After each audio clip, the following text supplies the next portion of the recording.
Hello friend, स्वागत है आपका अपना यूट्यूब चैनल मैथ के स्वैग में। तो फ्रेंड, इस वीडियो में हम बिहार एसएससी मेंस का जो एग्ज़ाम हुआ था 25/12/2020 से, तो इस एग्ज़ाम में मैथ के जितने भी क्वेश्चन पूछे गए थे उन सभी क्वेश्चन को हम यहाँ पर डिस्कस करने वाला है, वो भी शॉर्ट मेथड से। तो फ्रेंड, आप हमारे इस चैनल पे नए हैं तो सबसे पहले हमारे चैनल को सब्सक्राइब कर लें और बेल बटन को दबा दें ताकि इससे रिलेटेड जितना भी वीडियो हो आप तक जल्द से जल्द पहुंच सके। तो चलिए बिना किसी देरी के अपना वीडियो हम शुरू करते हैं। तो फ्रेंड, आज का सबसे पहला क्वेश्चन इस एग्ज़ाम में जो पूछा गया था वह क्वेश्चन है कि एक पुस्तक विक्रेता अंकित मूल्य पर 10% छूट से एक पुस्तक बेचने पर 25% लाभ कमाता है, तो पुस्तक के क्रय मूल्य और अंकित मूल्य का अनुपात आपको निकालना है। ठीक है, तो फ्रेंड जैसा कि बोल रहा है कि अंकित मूल्य पर 10% की छूट है। ठीक है, तो 10% का छूट का मतलब क्या होता है, 1/10। ठीक है, तो अंकित मूल्य आप लोग को पता है जिसमें कि मार्क प्राइस और सेलिंग प्राइस इन्वॉल्व होता है। ठीक है, तो यहाँ से एमपी और जब हम सीपी निकालें तो 10% का छूट का मतलब होता है 1/10, यानी कि छूट दिया गया है तो 10 से 9। ठीक है, और यहाँ 25% का लाभ, 25% का मतलब होता है 1/4। ठीक है, तो इसका हो जाएगा सीपी और एसपी, क्योंकि आप लोगों को पता है कि लाभ में सीपी और एसपी इन्वॉल्व होता है। तो 25% का मतलब 1/4, तो 4 से 5 क्योंकि प्रॉफिट हो रही है। ठीक है, तो हमें करना क्या है, सेलिंग प्राइस इक्वल करना है।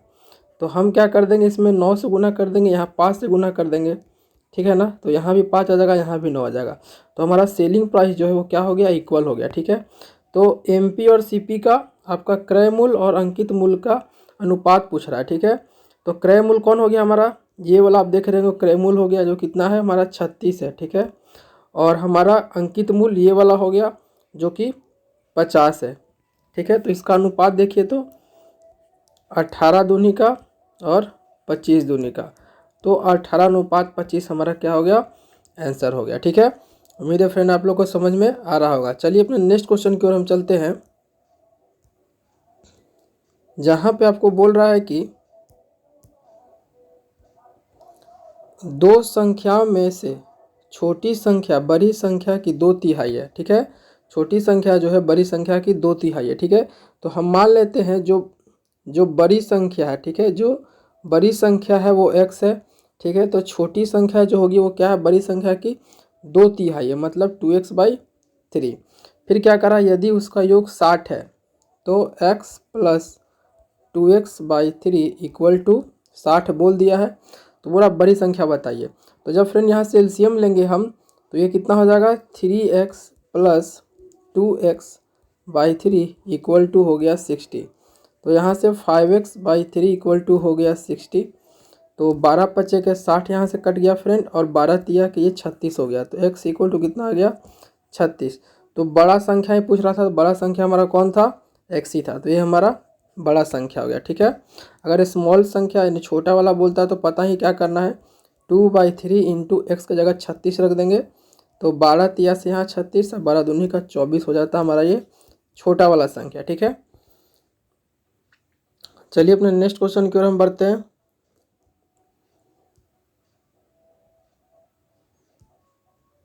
जहाँ पे बोल रहा है कि एक विद्यालय के कैंटीन लंच के 20 रुपये तथा दूध के 4 रुपये प्रतिदिन चार्ज करती है। ठीक है, यानी कि अगर आप लंच करते हैं तो 20 रुपये आपको चार्ज लगेगा, और अगर आप दूध लेते हैं तो 4 रुपया लगेगा। ठीक है, ये कैंटीन का प्राइस है।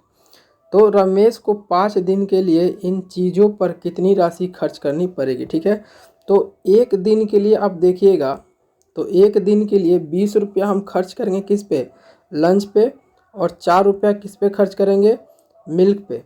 तो कितना हो गया, 24 रुपये, है ना। यानी कि एक दिन में हम 24 रुपया खर्च करते हैं। तो 5 दिन का अगर बोले तो क्या करना है, बस 24 × 5 यानी 5 हो गए 20, 5 दूनी का 10 और 2 12, यानी कि 120 रुपया रमेश को 5 दिन में क्या करना पड़ेगा, खर्च करना पड़ेगा। ठीक है, बहुत ही सिंपल क्वेश्चन है। चलिए आगे बढ़ते हैं नेक्स्ट क्वेश्चन की ओर,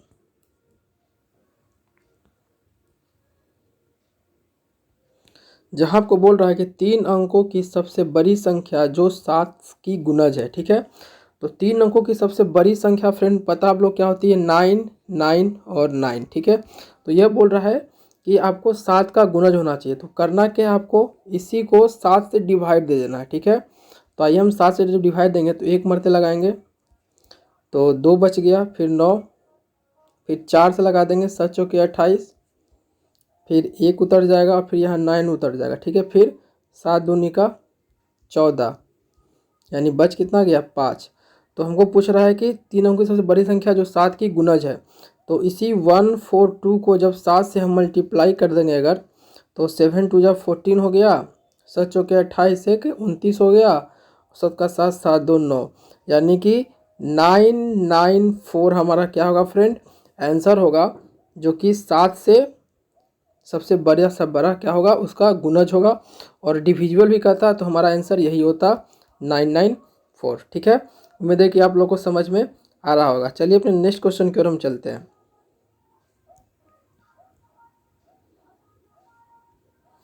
फ्रेंड, तो इस क्वेश्चन में बोल रहा है आपको कि 1820 रुपया का साधारण ब्याज, ठीक है, 9 मार्च 2019 से लेकर 21 मई 2019 तक का, ठीक है, जिसका रेट आपको दिया हुआ है 7.1/2% प्रति वर्ष की दर से आपको क्या पूछ रहा है, एसआई पूछ रहा है, ठीक है। तो फ्रेंड, जैसा कि आपको पता है कि रेट आपको दे दिया गया यहाँ पर, है ना। ये कितना हो गया, 7 दूनी का 14, 1 15, यानी कि 15/2% आपको रेट दे दिया गया, ठीक है। हमको क्या निकालना है, तो हमको निकालना है टाइम, ठीक है। तो टाइम दिया है फ्रेंड 9 मार्च 2019 से, जैसा कि पता है कि मार्च जो होता है आपका 31 महीना का होता है, ठीक है। तो 9 मार्च से तो कितना बच गया आपका, इधर देखिएगा तो इधर बच गया 2 और 2, 22 दिन इधर से हो गया, 22 दिन मार्च में हो गया और 21 दिन मई में हो गया। तो टोटल देखिएगा तो 2 1 3 और 2 2 4, यानी कि 43 डेज, यानी कि टोटल हमें 43 डेज का एसआई निकालना है, ठीक है। तो अब पता है जब फार्मूला जो लगाते हैं एसआई का, उसमें जो टाइम होता है वो ईयर में रखते हैं, ठीक है। तो जब इसको ईयर में हम बदलेंगे तो ये कितना हो जाएगा, 43/365, ये हो गया आपका ईयर्स में, ठीक है। आइए अब क्या करते हैं, हम अपने फार्मूला पर देते हैं। तो एसआई का फार्मूला होता है P/R।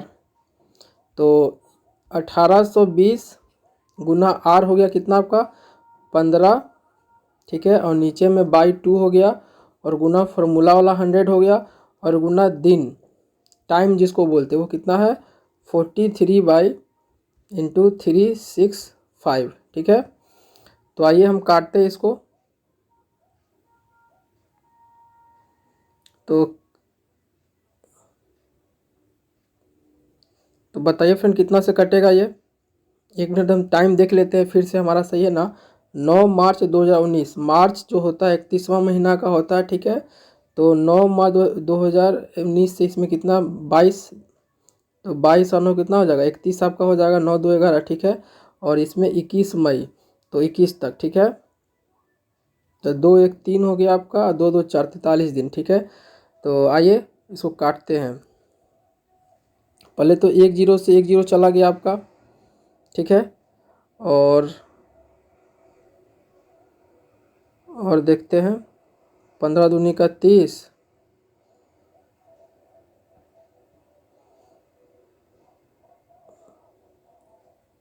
7 दूनी का 14, 1 15, 15/2%, ये ठीक है हमारा।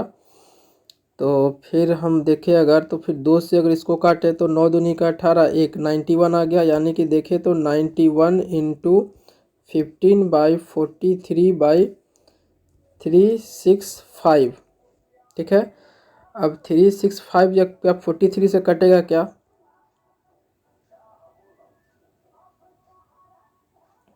4 3 7 365, ठीक है। ये तो कटने वाला है नहीं, यानी कि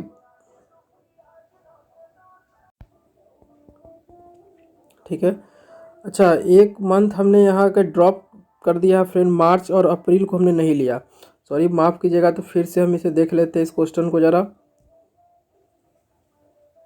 रेट तो आपका जो हो गया, जो रेट हो गया वो 7 दूनी का 14, एक 15/2% आपका रेट हो गया, ठीक है। और टाइम की जब हम बात करते हैं तो मार्च में 9 मार्च से ले रहे हैं तो 22 दिन इसमें हो गया, ठीक है, क्योंकि 31वां महीना होता है।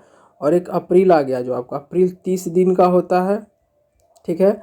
और एक मई जो 21 दिन का हो गया, ठीक है। ये टोटल टाइम हो गया है ना, हमने अभी 30 नहीं लिया था ना, अप्रैल हमने छोड़ दिया था। तो आइए ऐड करते हैं, तो 2 1 3 हो गया, 2 1 3, ठीक है, 3 2 5, 5 और 2 7, यानी कि 73 डेज हमारा हो गया, ठीक है। तो टाइम हम ईयर में लेते हैं, इसीलिए क्या करेंगे 73 को हम 365 से डिवाइड कर देंगे, जो हमारा ईयर में आ जाएगा, ठीक है।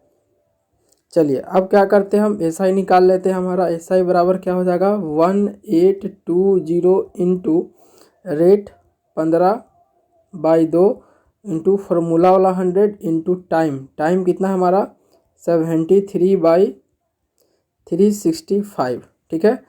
तो देखिए 73 से ये कट जाएगा 5 मरते 365, ठीक है। 1 0 से 1 0 कट गया, ठीक है। और ये आपका हो गया 5 दिया कि 15 यहाँ से, और यहाँ से ये 2 मरते हो गया 9 दूनी का 18, 91, यानी कि क्या आया 91 इंटू 3, और नीचे में 1 0 बचा हुआ आपका, ठीक है। तो कितना हो गया आपका 3 का 3, 9 तिया के 27 और 1, यानी कि 27.3 इसका क्या हो जाएगा रेट हो जाएगा, सॉरी एसाइस हो जाएगा इंटरेस्ट, ठीक है। चलिए अपने नेक्स्ट क्वेश्चन की ओर हम चलते हैं, जहाँ पे आपको बोल रहा है कि P इक्वल है x-1 के और Q इक्वल है x+1 के। तो आपको पूछ रहा है कि बताइए कि Q² माइनस P² का रूट अंडर किसके इक्वल होगा, ठीक है। तो फ्रेंड हम क्या Q² को इस तरह से लिख सकते हैं, Q minus P into Q+P का रूट अंडर, क्योंकि यह A² माइनस B² का फॉर्मूला पे है A minus B into A+B, ठीक है। अब आ जाते हैं हम, Q कितना दिया हमारा x+1 और माइनस P कितना दिया हुआ हमारा, तो P हमारा दिया हुआ x-1, ठीक है। और इधर Q कितना दिया हुआ हमारा x+1, ठीक है। और प्लस में दिया हुआ है Px-1 का रूट अंडर, ठीक है। तो अब हम जब यहाँ से ये वाला ब्रैकेट हटाएंगे तो क्या आ जाएगा, ये x+1 माइनस x+1, ठीक है। और जब इसे सॉल्व करेंगे तो क्या हो जाएगा, ये तो देख सकते हैं आप, यहाँ से 1 1 कैंसिल हो जाएगा, तो क्या हो जाएगा 2x बचेगा, ठीक है, का रूट अंडर, ठीक है। और यहाँ से देखिएगा तो x x कैंसिल हो जाएगा, तो 1 1 कितना हो गया 2, यानी कि 2 इंटू 2x का रूट अंडर। तो ये हो गया आपका, देखिएगा तो रूट अंडर 4x, यानी कि क्या निकल के आ गया 2√x। ये हमारा आंसर हो गया, ठीक है। उम्मीद है फ्रेंड आप लोगों को समझ में आ रहा होगा। चलिए चलते अपने नेक्स्ट क्वेश्चन में,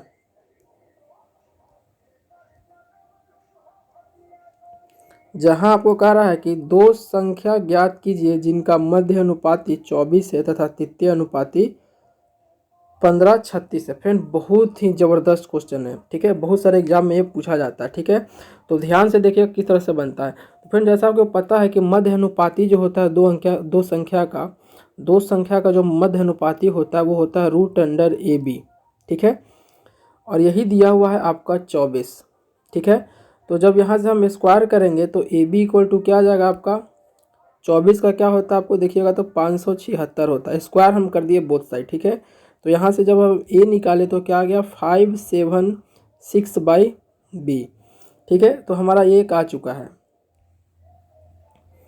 अब कह रहा है तृतीय अनुपात। तृतीय अनुपात आप लोगों को पता है क्या होता है कि A/B है ना, और होता है B/X, और ये एक्स ही फ्रेंड जो है दिया हुआ क्या है 1536, आप लोगों को पता है तृतीय अनुपात का ये फॉर्मूला होता है, ठीक है। तो यहाँ से जब हम करेंगे तो A/B इक्वल टू B/, और x जगह लिख सकते हैं हम क्या 1536, ठीक है। अब हम क्या करते हैं फ्रेंड, ये जो a का जो वैल्यू है इस a के वैल्यू को हम यहाँ डाल देते हैं, ठीक है। तो जब डालेंगे तो क्या आ जाएगा 576 बाई, और ये बाई b है तो b क्या हो जाएगा B², equal to be by 1536, ठीक है। अब जब क्रॉस मल्टीप्लिकेशन करेंगे तो बी क्यू इक्वल टू क्या हो जाएगा 576 इंटू 1536, ठीक है। तो हम क्या करते हैं, हम 576 को लिख देते हैं 24 × 24, ठीक है, उसी के फॉर्मेट में, ठीक है। और ये 1536 जो है इसमें भी 24 का मल्टीपल होगा, तो इसे निकालने के लिए हम क्या करते हैं, इसको 24 से डिवाइड देते हैं, ठीक है। तो 15 को 1536 से डिवाइड देंगे तो कितना से लगाते बताइए। अगर हम लगा देते हैं 7 से, 7 चौके 28 हो जाएगा, 7 दूनी का 14, 14 दो तो 7 नहीं 6 से लगा लेंगे, तो 6 से लगाएंगे तो कितना हो जाएगा हमारा 6 चौके 24 हो गया 64, ठीक है। हाँ, तो हम लिख सकते हैं 1536 को हम लिख सकते हैं 24 × 64, 24 × 64, ठीक है। तो देखिए फ्रेंड, अब ये बी की इक्वल टू यह निकला है, तो यहाँ देखिएगा तो इस 24 से एक 24 निकल के आ जाएगा जब हम बी इक्वल टू निकालेंगे तो यहाँ से, ठीक है, क्योंकि बी क्यू का वैल्यू है। और यहाँ 64 से क्या निकल के आ जाएगा 4 निकल के आपका आ जाएगा, ठीक है। तो क्या हो गया आपका 4 चौके 16, 4 दूनिया 9, यानी कि बी इक्वल टू आ गया 96। एक नंबर हमारा निकल के आ गया 96, ठीक है। अगर आपको ए निकालना है तो क्या कीजिए 1576 में 96 से क्या कर दीजिए आप डिवाइड मार दीजिए, ठीक है। तो ए निकल के आ जाए कितना 6 छक 36, ए निकल के आ गया 6, यानी कि एक नंबर है 96 और दूसरा नंबर है 6। उम्मीद है कि आप लोग को समझ में आ रहा होगा फ्रेंड, बहुत ही इंपॉर्टेंट क्वेश्चन है, ठीक है। चलिए नेक्स्ट क्वेश्चन की ओर चलते हैं हम, थोड़ा लेंदी भी कर सकते हैं, टाइम टेकन क्वेश्चन है, तो पहले आप कोशिश करिए कि जो क्वेश्चन आता है उसे बना ले। नेक्स्ट क्वेश्चन कह रहा है कि प्रथम 10 अभाज्य संख्याओं का औसत, ठीक है। तो प्रथम 10 संख्या फ्रेंड 2 हो गया आपका, 3 हो गया, 5 हो गया, 7 हो गया, 11 हो गया, 13 हो गया, 17 हो गया, 2 2 4 2 6 1 7, ठीक है, 17 हो गया, 18 हो गया, 19 हो गया आपका, 20 नहीं होगा, 21 नहीं होगा, 22 नहीं हो गया, 23 हो गया आपका, 24 भी नहीं होगा, 25 भी नहीं होगा, 26 भी नहीं होगा, 27 भी नहीं होगा, 29 हो गया, ठीक है।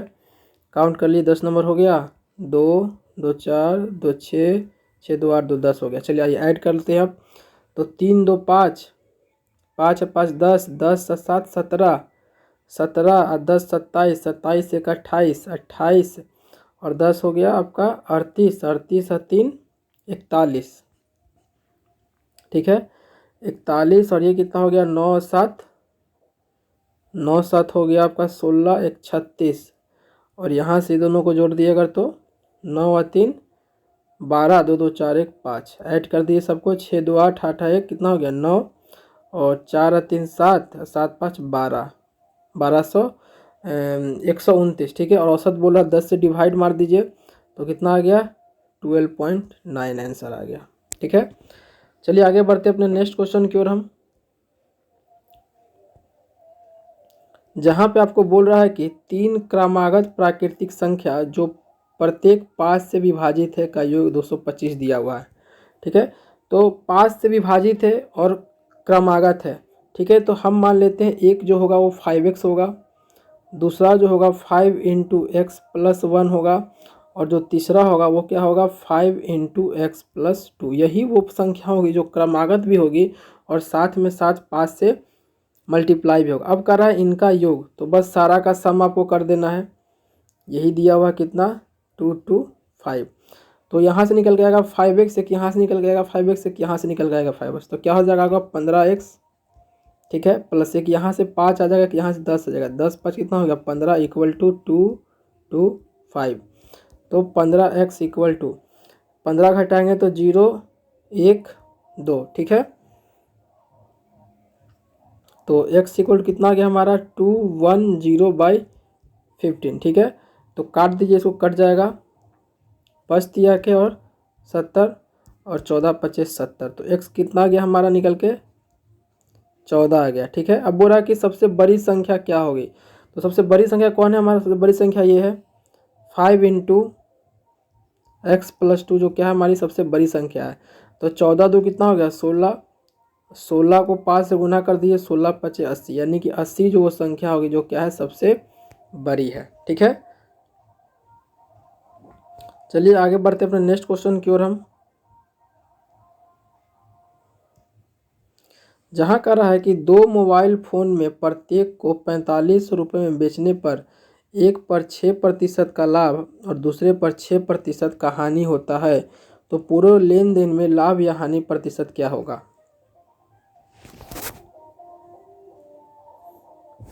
तो फ्रेंड आप लोग याद कर लीजिए, ठीक है, जब भी इस तरह का क्वेश्चन आए कि एक को बेचने पर 6% का लाभ और दूसरे को बेचने पर 6% का हानि, तो ऐसा केस में हमेशा क्या होता है, तो लॉस होता है, यानी कि हानि होता है। ठीक है, और लॉस परसेंट जब निकालने का फॉर्मूला क्या होता है, तो जान लीजिए आपको क्या करना है, जो जितना परसेंट लॉस होगा या जितना परसेंट प्रॉफिट होगा वो लिख दीजिएगा और बाई 10 और उसका कर देना है आपको स्क्वायर, है ना। ये शॉर्ट तरीका है निकालने का। तो 6 का हो गया 36 और ये हो गया आपका 100।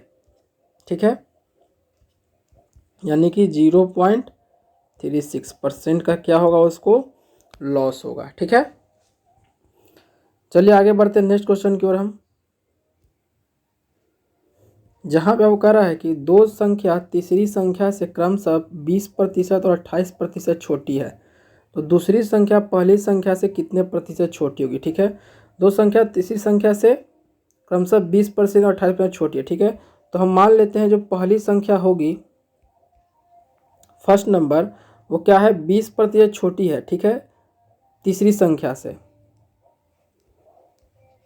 थर्ड संख्या से 20% छोटी है। तो 20% करने का मतलब 1/5, तो 4/5 हो गया। ठीक है, छोटी है। और नेक्स्ट क्वेश्चन क्या करा कि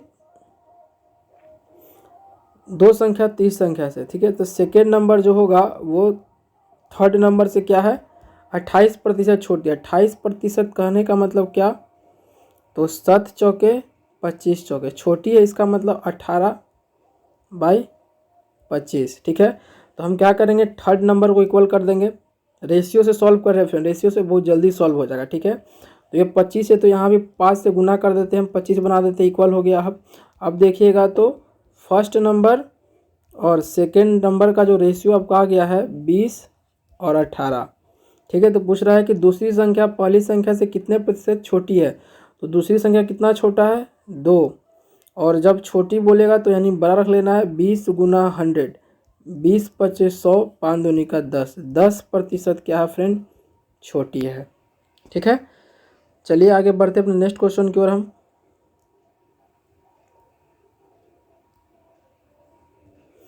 जहाँ पे कह रहा है कि 17 से 84 के बीच ऐसी कितनी प्राकृतिक संख्या है जो 6 से पूर्णतः विभाजित है। ठीक है, तो पता है 17 के तुरंत बाद एक 18 होगा। ठीक है, और उधर 84 भी जो है वो क्या है के बीच से, 17 से 84 के बीच। ठीक है, तो 84 आपको नहीं लेना है, 84 भी 6 से डिविजिबल है लेकिन 84 आपको नहीं लेना है। ठीक है, तो और कौन कौन हो सकता है फ्रेंड, 18 होगा आपका, 6 तिया के 18 हो गया, 24 हो गया, 6 तिया 18, 6 जगह 24, फिर 6 पचे 30 हो गया, फिर 6 छक 36 हो गया आपका, है ना, फिर 42 हो गया, एक मिनट,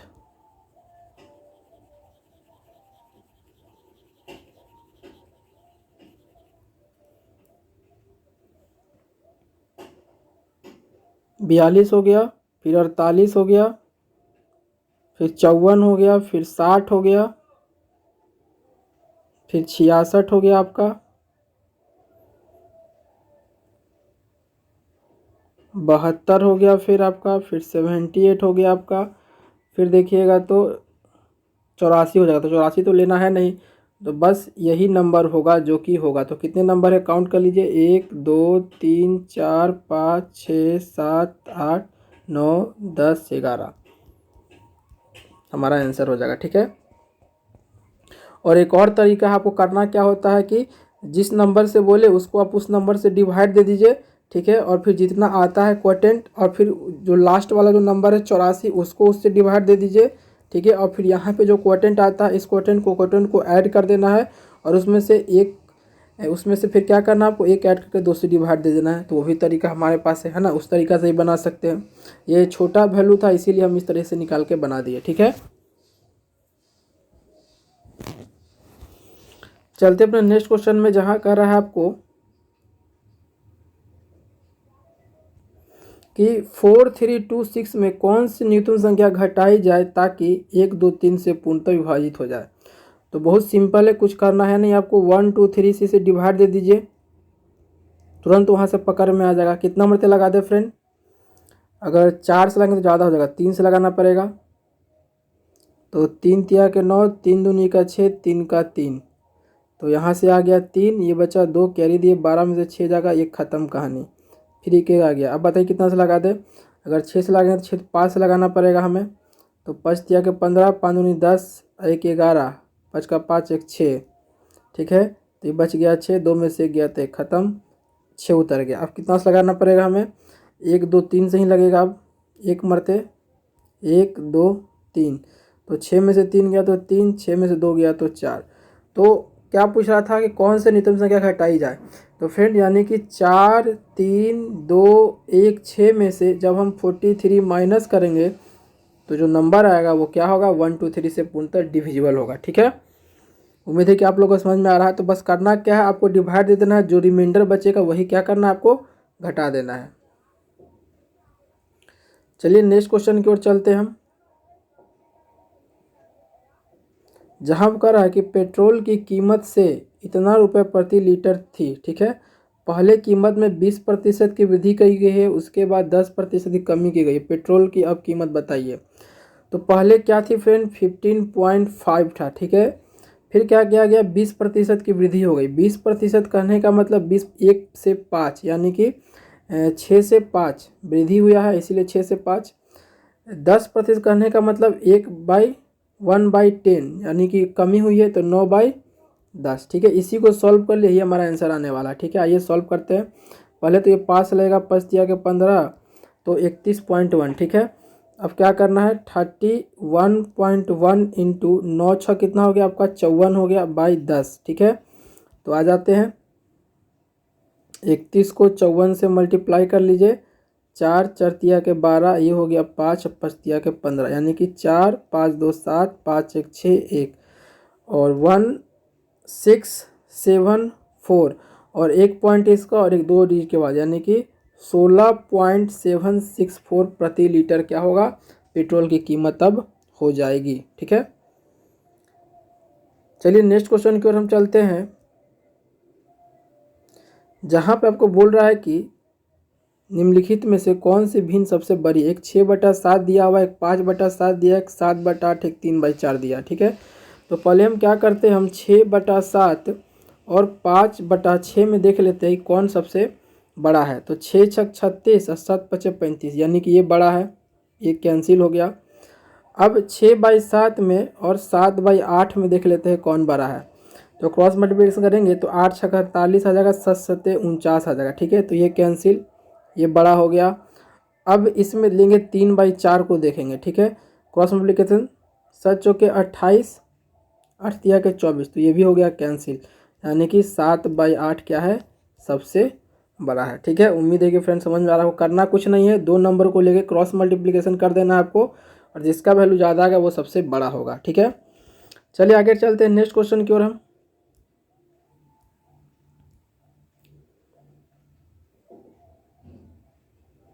जहाँ कह रहा है कि 65 छात्रों की एक कक्षा में 39 लड़कियां हैं। इन लड़कियों का औसत वजन 60 किग्रा है और संपूर्ण वजन औसत वजन 64 केजी है। तो कक्षा में लड़कों का औसत वजन कितना, ठीक है।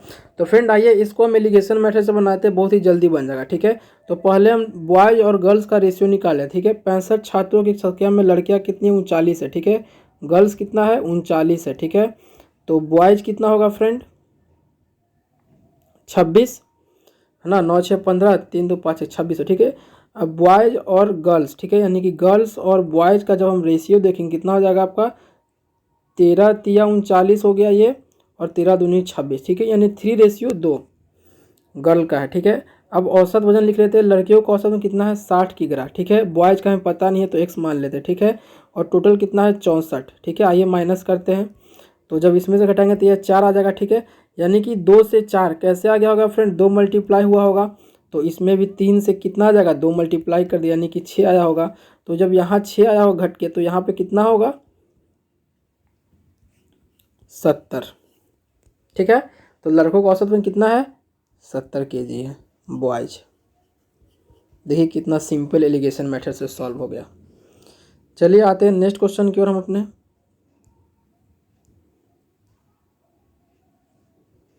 जहाँ कह रहा है कि एक छात्र ने जितने प्रश्न सही किए उससे दोगुना उसने गलत किए। ठीक है, तो हम मान लेते हैं कि उसने राइट किया होगा x, तो उसने रॉन्ग कितना किया, दोगुना किया यानी कि 2x। यदि उसने कुल इतना प्रश्न किए थे यानी कि x plus 2x equal to 48, तो 3x इक्वल टू 48, तो x इक्वल टू कितना आ गया 16। तो यह बताओ सही प्रश्न किसने किए थे, सही प्रश्न x ही किए थे, यानी 16 प्रश्न उसने सही किए हैं और 32 प्रश्न उसने क्या किए हैं, गलत किए हैं। चलिए नेक्स्ट क्वेश्चन की ओर हम बढ़ते हैं। जहाँ पे आपको बोल रहा है कि एक संख्या दिया गया, इसमें पूछ रहा है 8 के स्थान के मान का अंतर बताना है। तो यहाँ देखिएगा 8 है और 2 2 4 यानी 1 2 3 4 0 है। यहाँ देखिएगा तो 80 है। ठीक है, अंतर देखेंगे तो 0 हो जाएगा, यहाँ से 2 हो जाएगा, यहाँ से 9 हो जाएगा, यहाँ से 9 हो जाएगा, यहाँ से 7 हो जाएगा। ठीक है, बहुत ही सिंपल क्वेश्चन था फ्रेंड। चलिए नेक्स्ट क्वेश्चन में चलते हैं हम। प्लेस वैल्यू आपको लेना था। ठीक है, आइए नेक्स्ट क्वेश्चन में चलते हैं। जहाँ पे आपको बोल रहा है कि 12 पेन का क्रय मूल्य 8 पेनों को विक्रय मूल्य के बराबर है, यानी कि 12 पेन का जो सीपी है वो बराबर है 8 पेन के एसपी के। तो यहाँ से हम काट सकते हैं 3 चौके और 2 चौके। ठीक है, तो एसपी और सीपी का जो रेशियो निकलेगा एसपी बाई सीपी 3:2 निकलेगा। ठीक है, पूछा लाभ प्रतिशत, तो लाभ देख लीजिए कितना हो रहा है, 1 का प्रॉफिट हो रहा है किसके रिस्पेक्ट में, 2 के रिस्पेक्ट में, गुना 100, 50 दूनी का 100, यानी कि 50% का क्या हो रहा है फ्रेंड, तो प्रॉफिट हो रहा है। ठीक है,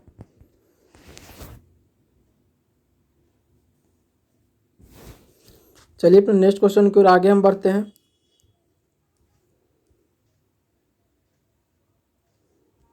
जहां बोल रहा है कि आपको 1,00,000 रुपए का 9 माह के लिए 4% वर्ष की दर से चक्रवृद्धि ब्याज का ब्याज क्या होगा यदि ब्याज तिमाही दे है। ठीक है, अच्छा क्वेश्चन है, ये एग्जाम में पूछा जाता है। तो 9 माह के लिए है आपको और ब्याज कैसा है, तिमाही है। ठीक है, तो फ्रेंड हम क्या करते हैं, पहले देख लेते हैं हम यहाँ से ये कि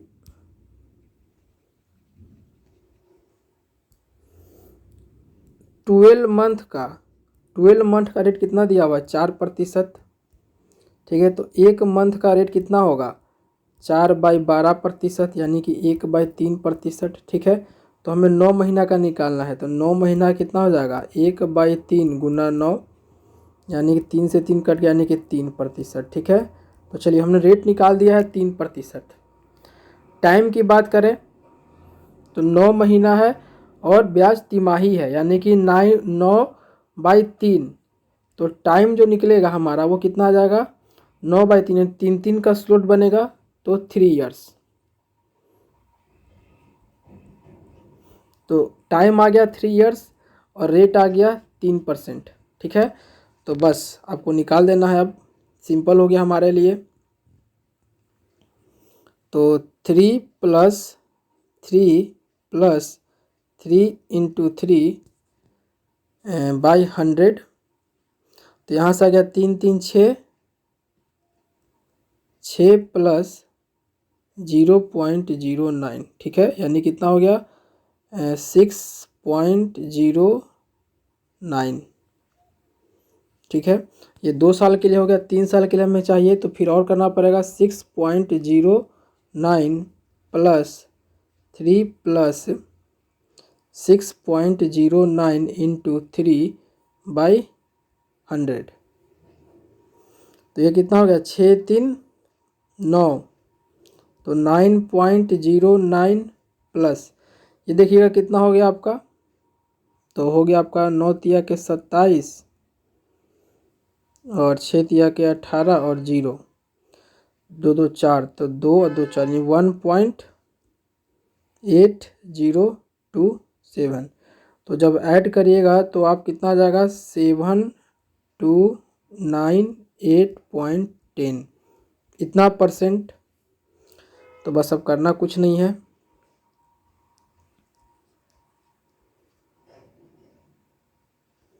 इससे मल्टीप्लाई कर देना है 10.8927 बाई 100 को। तो 2 जीरो से 2 जीरो चला गया, ठीक है। ये 3 जीरो है तो इस 3 पॉइंट को यहाँ पे आ जाएगा, यानी कि 10892.7। ये हमारा क्या हो जाएगा, चक्रवृद्धि ब्याज हो जाएगा, ठीक है। उम्मीद है फ्रेंड आप लोग को समझ में आ रहा होगा। चलिए आगे बढ़ते हैं अपने नेक्स्ट क्वेश्चन की ओर। हम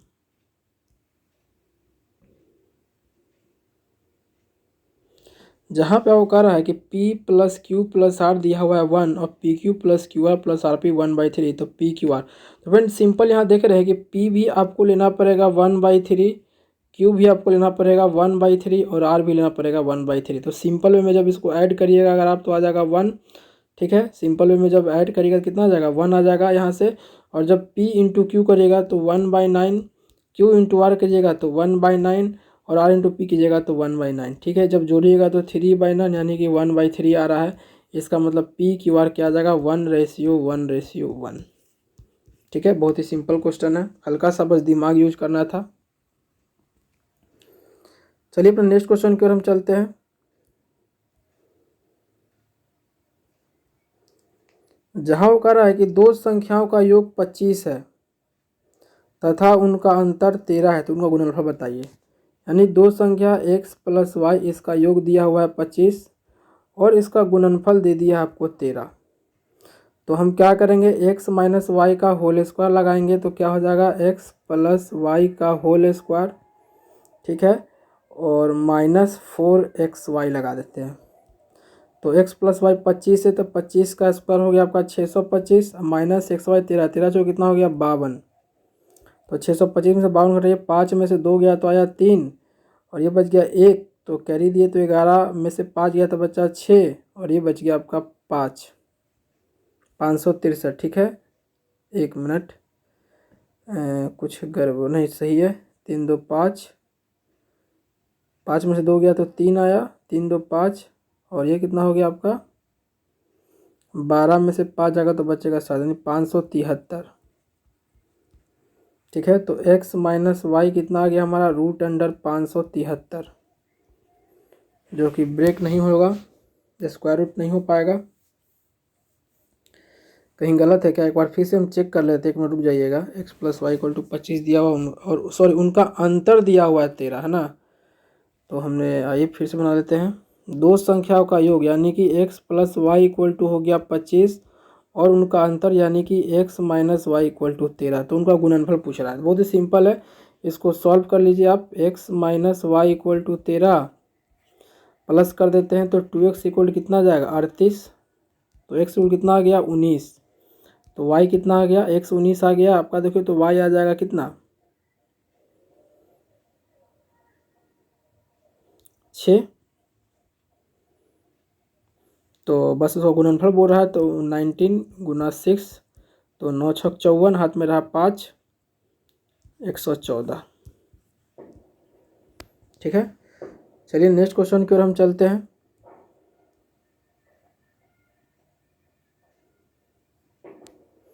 जहाँ पे कह रहा है कि 50,000 का 12% प्रति वर्ष की दर से 1 वर्ष का चक्रवृद्धि ब्याज में अंतर, जबकि ब्याज वार्षिक और अर्धवार्षिक चुकाया जाता है। बहुत ही शानदार क्वेश्चन है फ्रेंड ये, ठीक है।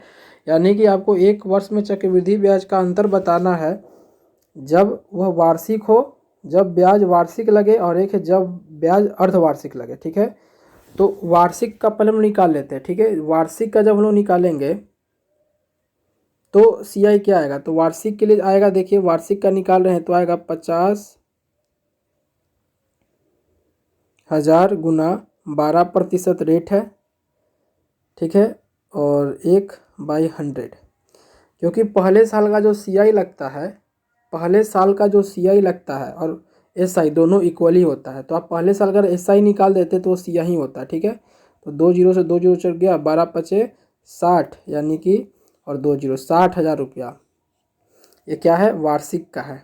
ठीक है, अब अर्धवार्षिक के लिए निकालते हैं हम लोग।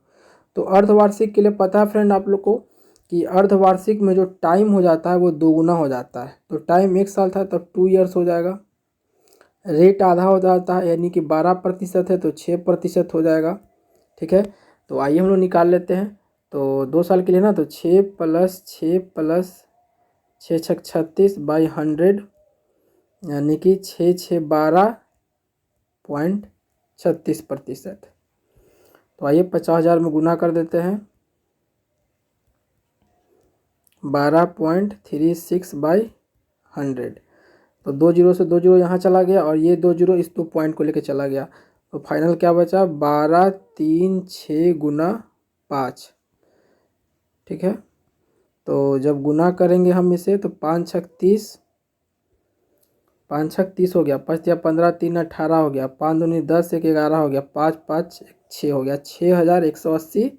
ये अर्धवार्षिक है और ये वार्षिक का है। तो बस अंतर पूछ रहा है, यानी अंतर कितना आएगा, 180। ये हमारा आंसर हो गया। ठीक है, बहुत ही अच्छा क्वेश्चन है फ्रेंड, याद रखिएगा किस तरह से बनाया जाता है। चलिए नेक्स्ट क्वेश्चन में चलते हैं हम, जहाँ पे आपको बोल रहा है कि 47/11 का मान दशमलव भिन्न बताना है। तो बहुत ही सिंपल है, करना क्या है, 11 को 47 से आपको डिवाइड दे देना है। तो 4 से लगा दिए 44 और 7 आ गया, पॉइंट दे दिए 0, फिर कितना से लगा दे 6 से,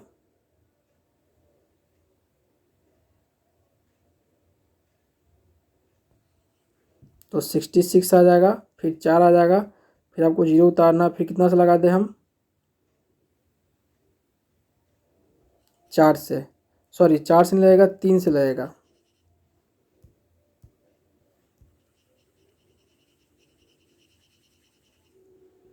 एक मिनट गड़बड़ हम कर दिए हैं, फिर से 1 मिनट देख लेते हैं।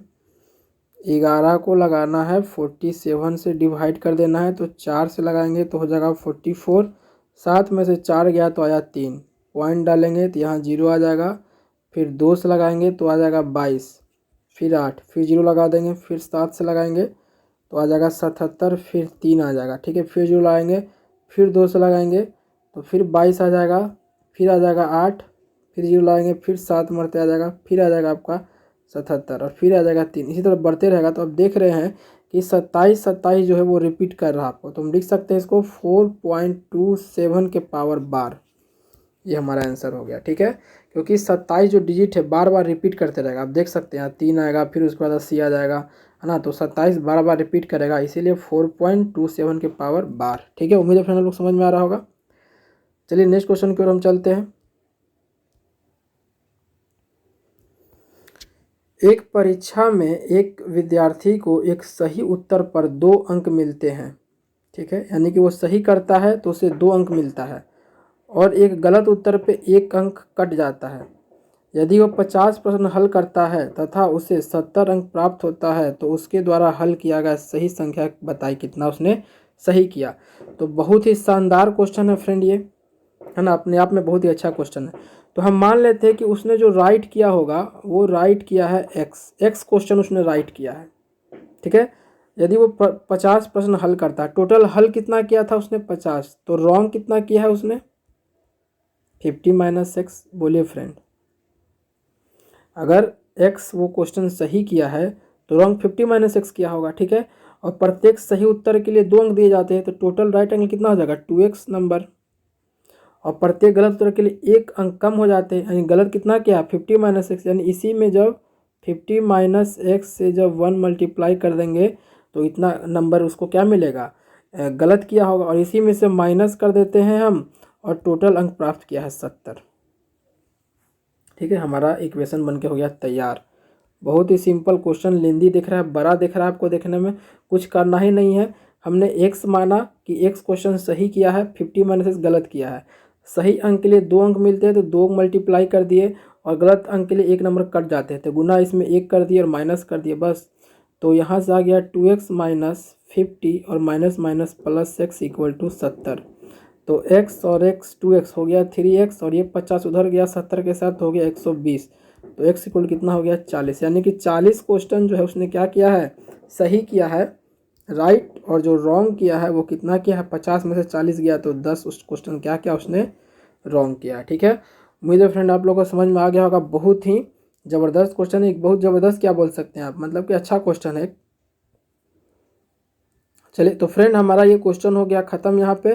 तो जैसा कि आप देख रहे थे कि जो क्वेश्चन हमारा यहाँ चल रहा था वो आपका जो चल रहा था वो बिहार एसएससी मेंस के 25/12/2020 का पूछा हुआ ये क्वेश्चन था। ठीक है, तो फ्रेंड अगर वीडियो आप लोग को अच्छा लगा होगा तो ज़रूर लाइक कीजिएगा, और अगर आप हमारे चैनल पर नए हैं तो हमारे चैनल को सब्सक्राइब कर दें ताकि इस रिलेटेड जितना भी वीडियो आप तक जल्द से जल्द पहुँच सके।